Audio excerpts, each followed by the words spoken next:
If you're a digital nomad, a remote worker, or even slow travelers like us, then stick around because in this video, we're going to share with you our pros and cons from our time living in Puerto Rico.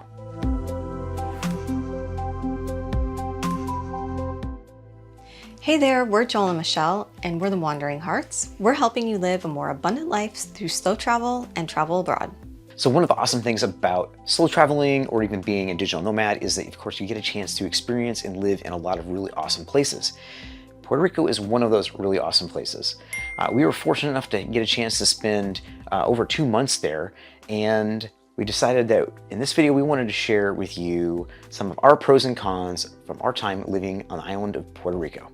Every destination has some advantages and disadvantages, and so in this video we're going to kind of touch on some of those, especially if you're considering either a move to Puerto Rico or working remotely, slow traveling like we do, or making it maybe your digital nomad destination.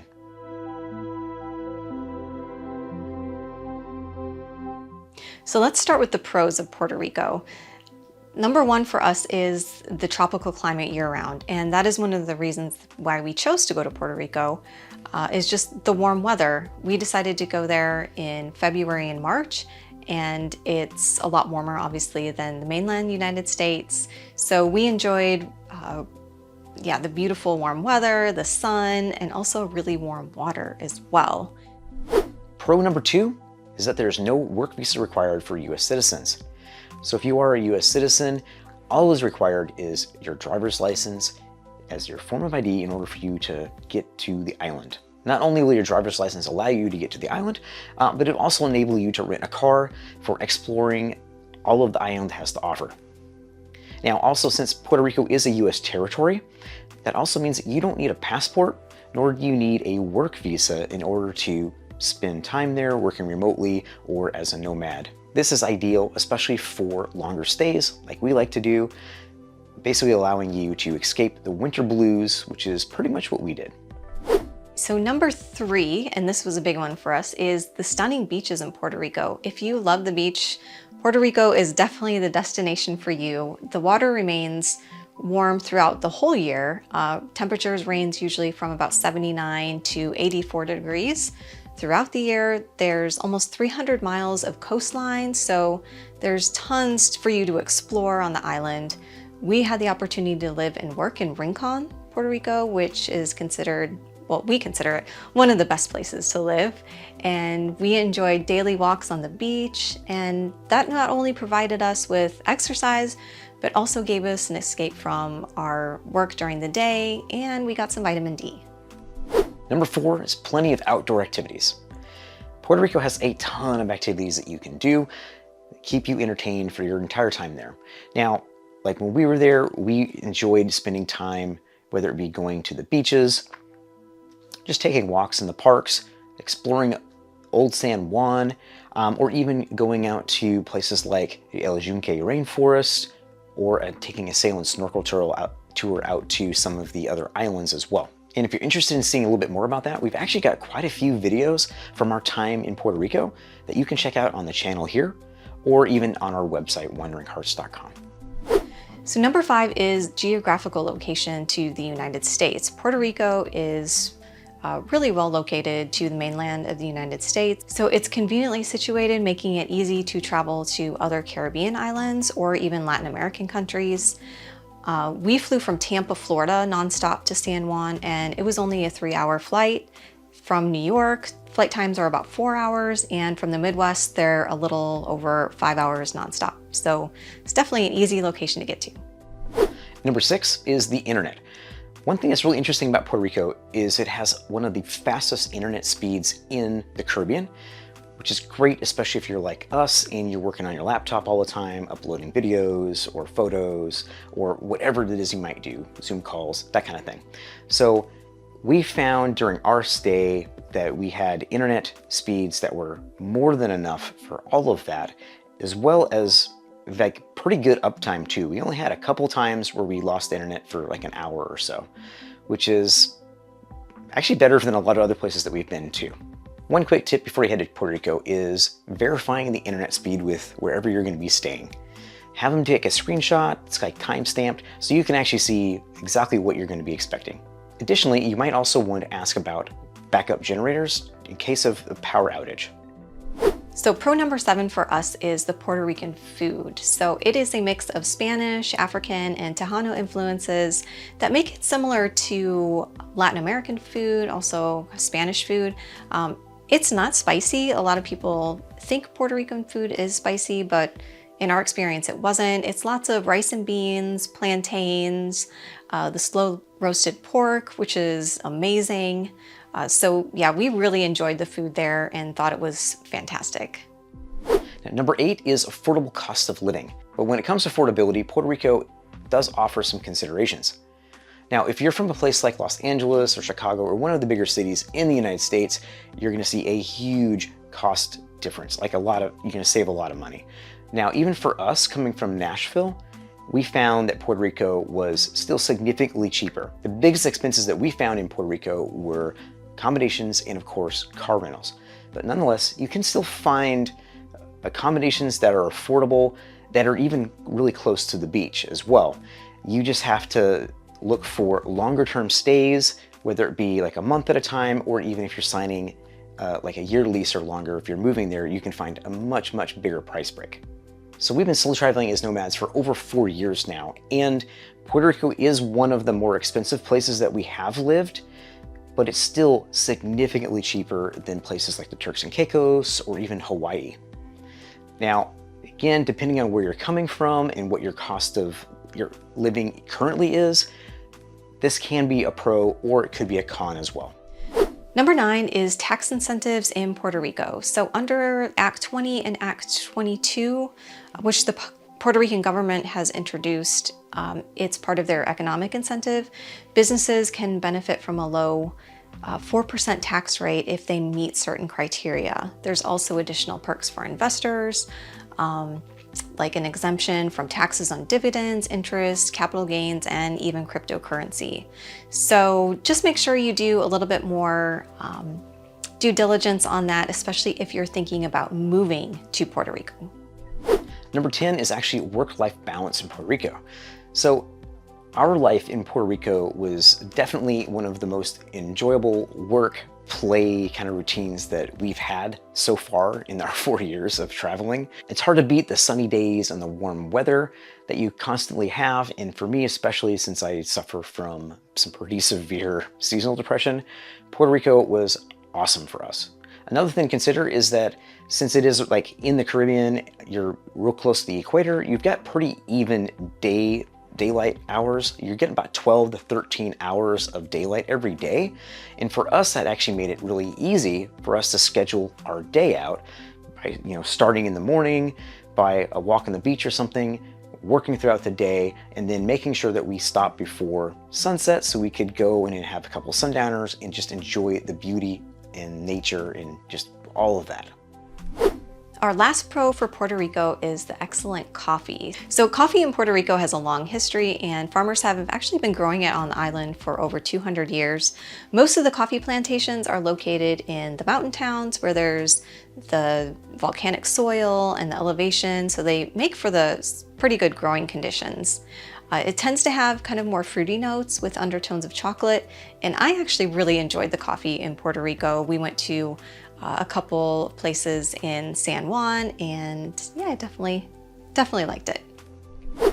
Now, before we get into the cons, first off, we just wanted to mention that this video is not sponsored, so all of those likes and subscribes really do help us out, and it helps get our channel and content out there for other people to be able to learn from that as well. Again, our goal here is to help people like you watching this video to live a more abundant life through slow travel. So you can find a lot more information about Puerto Rico on our website at wanderinghartz.com and also on this channel. Okay, let's go ahead and get into the cons. Now, despite its numerous advantages, there of course are going to be some disadvantages as well to living in Puerto Rico as a digital nomad or slow traveler, and these of course are our opinion. So let's go ahead and talk about the ones that we consider our cons. Con number 1 would be the hurricane season in Puerto Rico. Despite the island's beautiful weather, there, of course, hurricanes do pose a significant problem. Hurricane season runs between June 1st and November 30th, with the most active period being between mid-August through October. This is something you definitely want to keep in mind if you're thinking about moving to Puerto Rico or if you're planning on basing there for several months. So number 2 is the lack of public transportation. So if you're a digital nomad planning to live in Puerto Rico outside of San Juan, having a car, not having a car might be a problem for you. There is an affordable metro system in San Juan, and there's also the resorts that offer shuttles like to and from the airport. There are ride-sharing services in San Juan, but outside of San Juan, you're not going to find any of those. It's just going to be taxis, and it'll still be very limited. So during our 2 months on the island, we actually chose to rent a car for those 2 months, which can get quite expensive. So it's just something to keep in mind. And the number 3 con is power outages and the infrastructure. So depending on where you're staying in Puerto Rico, power outages can actually be a bit of a problem for you. As of the filming of this video, Puerto Rico is still dealing with power outages and trying to upgrade its power grid. Now, during our experience on the island, most of the power outages that we noticed was in Rincon, where we stayed at a small apartment complex. But luckily for us, that complex had a backup generator. So if you're going to be staying in Puerto Rico, especially for any length of time, we definitely recommend you reach out to the landlord or the property manager to see if they have some kind of a backup system for power as well as water reserves. So number 4 con to consider is language barriers in Puerto Rico. So although English is widely spoken across the island, there still can be some language barriers. Locals mainly speak Spanish, and not everyone may be fluent in English. The language barrier can also extend to official government documents and government processes, also on paperwork and any forms. A lot of them tend to be in Spanish, so that's just something to think about if you're actually going to be moving to Puerto Rico. We didn't really encounter any problems at all, except maybe just in some of the rural areas that we visited. So yeah, other than that, it was fine. All right, number 5 con is the high cost of living in Puerto Rico. I know, we just said it was affordable, but like we said in that segment, it can be also unaffordable. It just all depends on where you're coming from and then what your monthly budget is, what you're expecting to spend. But here's a couple things that you want to be aware of while you're there. For one, the sales and use tax in Puerto Rico is 11.5%, which is pretty high compared to a lot of states in the United States. So you want to take just be aware of that as well. So that's going to affect you on things like buying cosmetics or toothpaste, shampoo. Any of those types of basic commodities are going to be a little bit more expensive than what you're used to back on the mainland.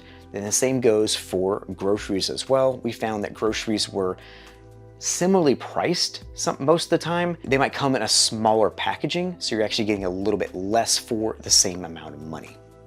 Another thing that you want to look at is electricity. Electricity can be almost twice as expensive than what you find on the mainland in the United States, and it fluctuates quite a bit.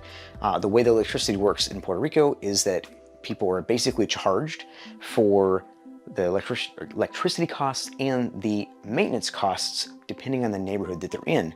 So for us, it did not really affect us because we were only there for like 2 months and we were staying in like short-term accommodations. So that's already factored into our accommodation prices. But if you're planning on actually staying here for much longer, like a move or like 6 months or more, then you want to be aware of that beforehand. Okay, our next con is traffic. So like we mentioned before, there's not really great public transportation on the island. So that means everybody has to have a car. So just keep that in mind when you're kind of driving around. Puerto Rico has a population of 3.2 million people, so you're gonna run into some traffic jams. We only spent a few days in San Juan, so we didn't need a car there. There was ride shares and we can walk. The most traffic you're gonna run into is going to be on the weekends because everybody heads to the beach, and yeah, that's, the favorite thing to do on the island. Number 7 is potholes and dirt roads. Now, generally speaking, for the most of Puerto Rico, it actually has pretty good roads, but you're gonna find a lot of like hazards that you're gonna have to navigate around. Biggest ones of those, of course, are potholes and the dirt roads. In our experience, we found that most of the potholes and the really bumpy, washed out dirt roads were, of course, the ones that take you to the most awesome beaches. This is where you hear a lot of the horror stories about renting a car in Puerto Rico and people losing their deposits. It's because they rent a car and they take them on these roads that are only meant for like 4-wheel drive. So if you plan on heading to some of these really cool beaches or doing some like more off-road exploring, just be sure to drive really slow and just be careful. Okay, so number 8 is expensive short-term rentals. So if you're planning to live and work remotely as digital nomads like we did, finding affordable short-term rentals can be a challenge. Our Airbnb in Rincon had 2 bedrooms, 2 bathrooms. It was right on the beach. We had amazing views. We had amenities like a pool, we had a beautiful patio and grills. So that's gonna cost you a lot more money. There are cheaper options available if you're willing to go to a little bit more rural areas of Puerto Rico. Off the beach, you can definitely find more affordable options. And also if you're planning on moving there and you sign a 1-year lease, obviously you'll get a price break on that. Number 9 is the trash. Unfortunately, living by the ocean does have some downsides, especially in the modern age, where you get a ton of trash that can wash up on shore. We even noticed trash on some of the trails that take you to some of the more remote beaches as well, which is really disappointing when you see that, especially when the rest of the island is just so beautiful. Luckily, there are some local organizations in Puerto Rico that organize beach cleanups, which is really cool to see. So number 10 is the lack of co-working spaces in Puerto Rico. So there are a few co-works in San Juan, but that's about it. Your options will be pretty limited. Prices we found range from about $230 to $450 per month for a membership. There are plenty of cafes though and coffee shops that you can work from in Puerto Rico and in San Juan and Old San Juan as well. Just make sure to ask the staff it's okay for you to kind of hang out for the day. Personally, we decided to work from our apartment in Fajardo and Rincon just because we had such amazing views and plenty of room. So living in Puerto Rico as a digital nomad or slow travelers like we did, gave us a lot of insight into what it's like to live on a Caribbean island, and I have to say that we're kind of hooked on that. So we definitely are gonna find our way back there again. We found that the high quality of life that Puerto Rico offers very appealing, especially when you consider access to the beaches, the weather, the excellent food, and of course, if you're interested in like moving there or moving your business there, there are some really great incentives as well that you can take advantage of too. So overall, Puerto Rico offers a beautiful tropical paradise with modern amenities, rich cultural heritage, and just plenty of outdoor activities. So to us, it made it as a really great destination as digital nomads or even remote workers, or if you're looking to move there. You can check out some of our other articles on our website, wanderinghartz.com. We've got a lot about Puerto Rico, as well as a ton of videos here on this channel. There's even a playlist you can check out too. Thank you guys so much for watching this video. We hope this video was helpful, and happy wandering. Happy wandering.